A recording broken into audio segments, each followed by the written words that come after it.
Come out of the box.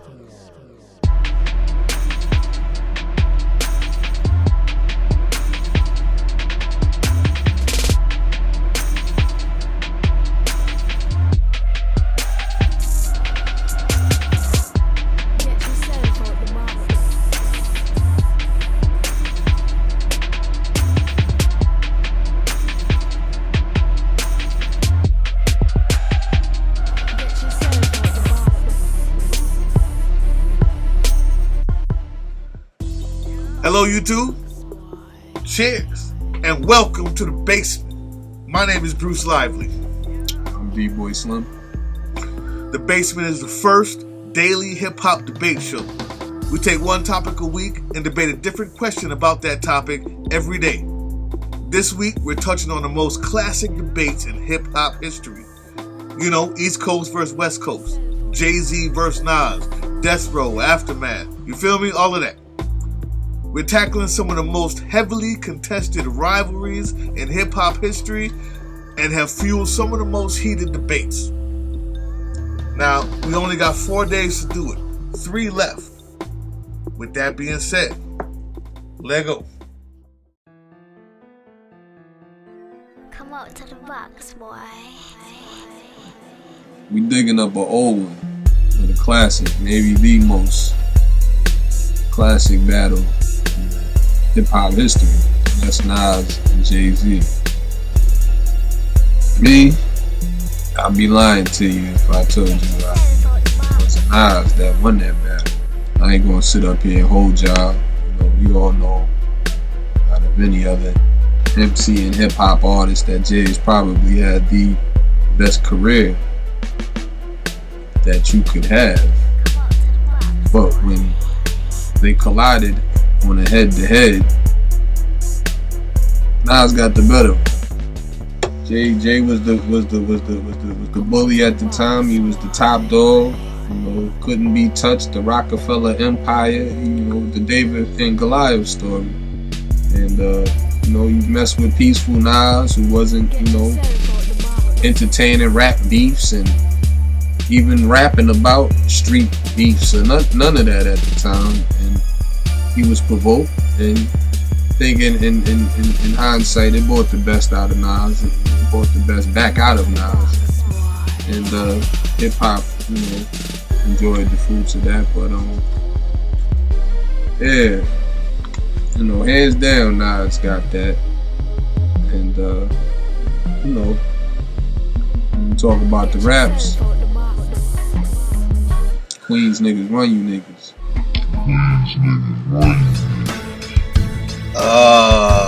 Let's start here. Okay? It's a common misconception that Jay-Z started this thing, man. First of all, you say Nas won the battle. Which battle? Because there was a few. See, it started like this, people. Break it down. 1996, Jay-Z had a song called Dead Presidents. On that song, he used the Nas sample. He called Nas, said, hey, come through. I want you to be in the video.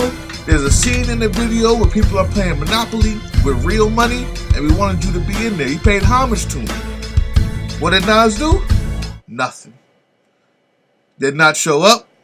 Did not call, no show. He stiffed him. Again, 1997, Jay-Z decides to show love again to Nas.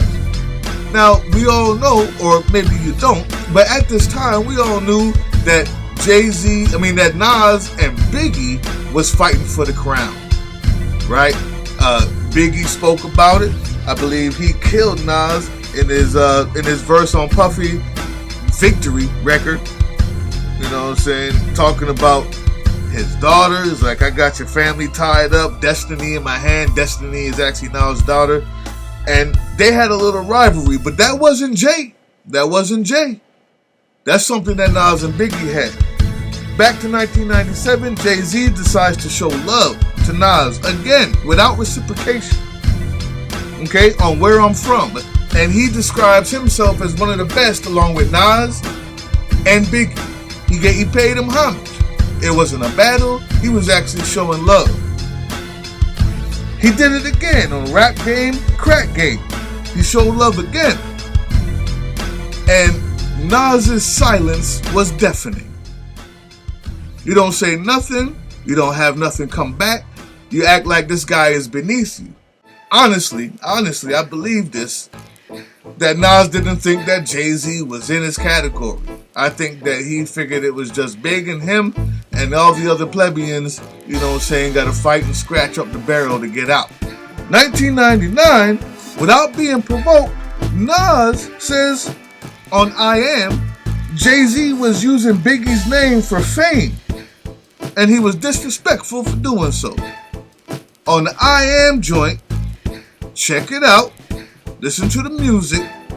He talks about Jay like a dog. He tells him that he was using Biggie's name, trying to get a little fame off of it, as if Biggie and Jay wasn't friends at one point.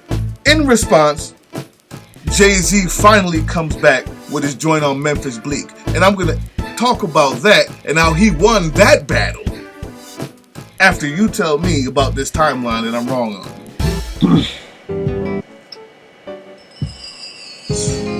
You have the timeline, but I'm not sure it encompasses what we know to be the battle in which Nas ethered Jay-Z. That's one of them. You pointed out where Nas was shouted out from Jay-Z, in which at that time you're talking about 9'5", 9'6". Nas was shouted out by a lot of dudes in New York City. Nas was shouted out by a lot of people at that time. So he wasn't invited to a video shoot. He didn't show up. You saying it was the only video shoot that he didn't make? I don't know. I know that this is the one. So, maybe he didn't know Jay. Like, Nas is from Queensbridge Projects. Jay-Z's from Marcy Projects, which is in Brooklyn. Maybe he didn't know Jay-Z. Maybe he didn't rock with the dudes that Jay-Z rocked with. No. But I said that was 96. And you hold on a second. I gave you your opportunity to speak and run down your timeline. Now fall back and let me talk. That's what happened when you get niggas too many drinks, man. Go ahead. What happened was you said that there were what battle, as if they had actually battled before, as if they had traded verbal or world warfare or verbal shots before. 1999, Nas started the battle. Verbal shots. When you say on I Am, people using rappers are using Big's name in vain, is I believe the verse you're referring to. Yeah, that's not taking a shot. That's your opinion or your perspective on people oversaturating or overusing Biggie's name. And it may be your opinion that using Biggie's name is propelling where eventually or inevitably where Jay-Z went. That's one perspective, but I don't necessarily see that as him saying, yo, your raps are whack, or, I'm nicer than you, I'm the king of New York, which is where I think it went to with those two at a certain point. I'd like, dudes, if you go through the raps and taking shots at each other all day. Now, the Big and Nas thing, you touched on that was something different entirely. They had been going at each other for a long time, if you followed that. Even with Wu-Tang and Ghostface and Ray on the Purple tape shouting out the fact that Big stole, you bit off of Nas shit. That was Ghost words verbatim. He bit off of Nas shit. And he was talking about Big in reference to the fact that Nas was the first one we seen with the child picture, a baby picture of himself at a youthful age. In 93 and 94 is when the Illmatic dropped. And the next year when Ready to Die dropped in 94, 95, we seen Big with his baby picture on the album cover. But with Nas and Jay, it got nasty. And when did it get nasty? The Memphis Bleak. Look, Go ahead. So there you go. So let's get to where it got nasty. It started with Nas. I just want to dispel the rumor that Jay started it. Your boy Nas Did start. Nah, your When boy he came Nas. with that, nobody was bothering him. Your boy Nas said it was a subliminal message, but everybody knew who he was talking about. Because when Takeover came over, correct me if I'm wrong, that's 2005 or something. No, Takeover? 1999 on I Am, Nas was giving a subliminal to Jay-Z talking about he's using Big's name in vain. He's using Big's name trying to become the king of New York, and not because he's his friend. And so you saying that's And that was this. And so yeah, when you say that about somebody, of course it's gonna start beef. If you die tomorrow and somebody said, I'm only saying D-Boy Slim because it's gonna get me on, it's gonna make me more money, it's beef. That's beef talk. That's beef talk, and you know it. And what happened was, the first battle, Jay-Z won. See, we only talk about the ether. But the first battle, 3 months after that statement, Jay-Z wins the battle on Memphis Bleak joint. The name was What You Think of That? It's a great name. He's also on his joint, and we're just going to say this. Is that your chick? Is that your chick? Back to the timeline. Nas in 2000, after that, tried to hit back with Jay-Z on the DJ Clue tape, An Eye for an Eye. Once again, Jay-Z came back on a Memphis Bleak. Whoa. What are you saying now? Nas did what on a Clue tape? In 2000, on DJ Clue mixtape, An Eye for an Eye freestyle. Listen to it.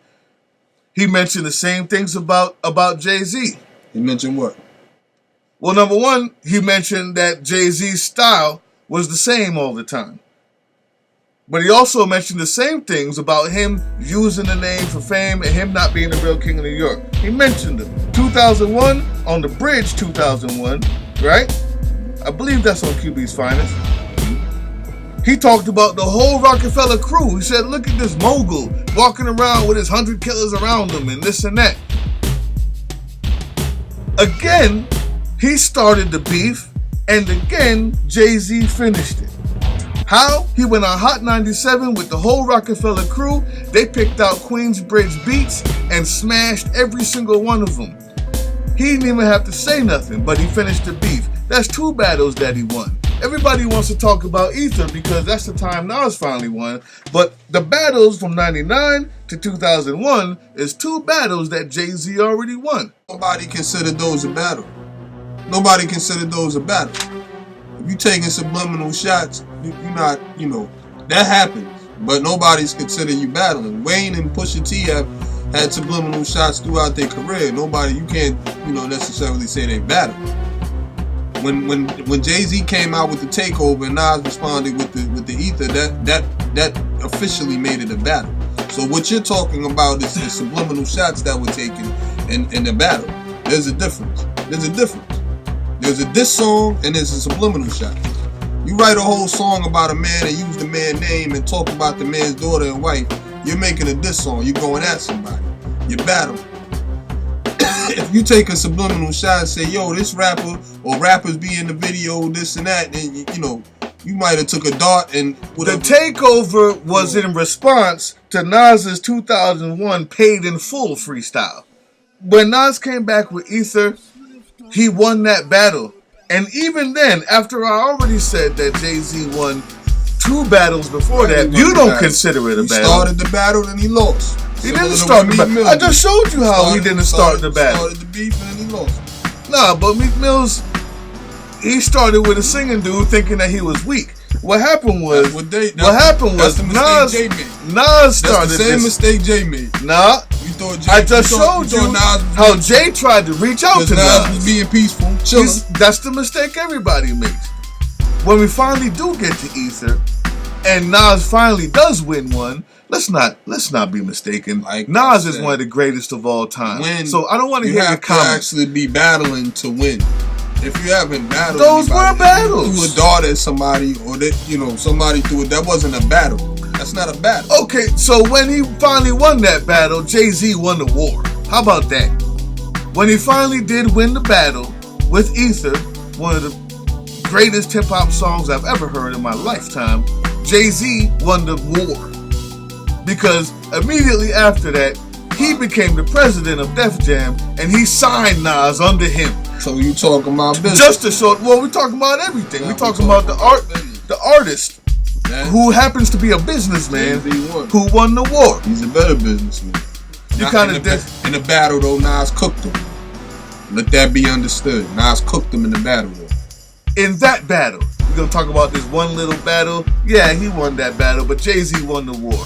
But I think that Jay-Z won the other battles before that. Were they not battles at all? It was just a friendly back and forth? Leave the comment down there. You decide on that one. Final words. Nas is good money on anybody's list. That's something you already know. It's easy to say and depict that Jay is the best of all time of anybody. Of all the rappers of any time in any era. That's a given. He's done the most, had the most success, been the most consistently successful artist.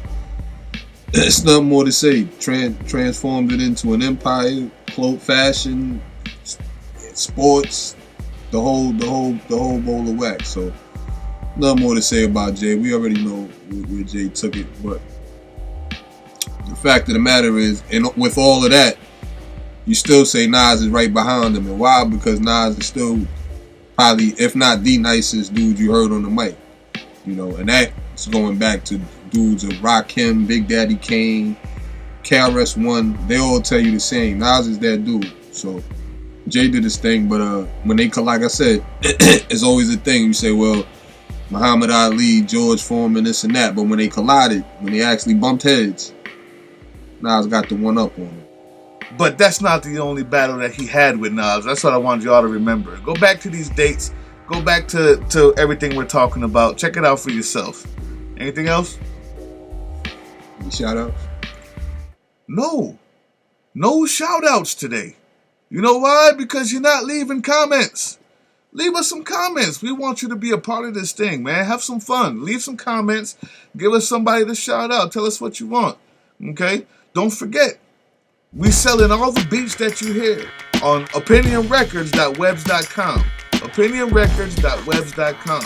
Also, myflashstore.net/Team Box Cutter Beats. You can buy all the stuff here. And if you want an interview, I'm going to leave it right down there in the section, in the info section, on how to go ahead and register to get an interview with us. Let's make this interesting, people. Thank everybody for the love. Tomorrow's question, it's going to be a good one. T.I. versus Lil Wayne. Ooh, yeah. After Lil Wayne made them silly comments, T.I. went in on him on, I believe it was Instagram, or not Twitter, but Instagram. Now, there's two sides to every story. It's going to be a debate. Believe it or not, it's going to be a debate. T.I. versus Lil Wayne. Tune in tomorrow. Today was Thursday's show. You're not going to see it till Friday because it's super late. It's obvious. But when you do see it, just expect the next one. Coming in soon. T.I. versus Lil Wayne. And we're going all the way till Saturday because we want to give you the full 4 days. With that being said, to the next time. Yeah. Peace. Get yourself out the box. Come out to the box,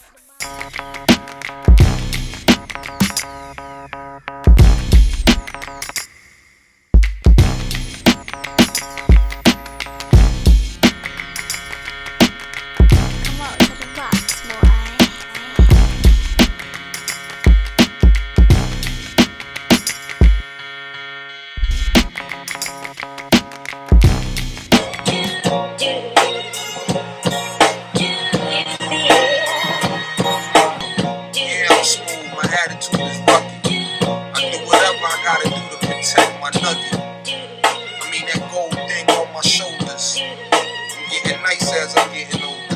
Had it rough for a minute, but I think that was all intended.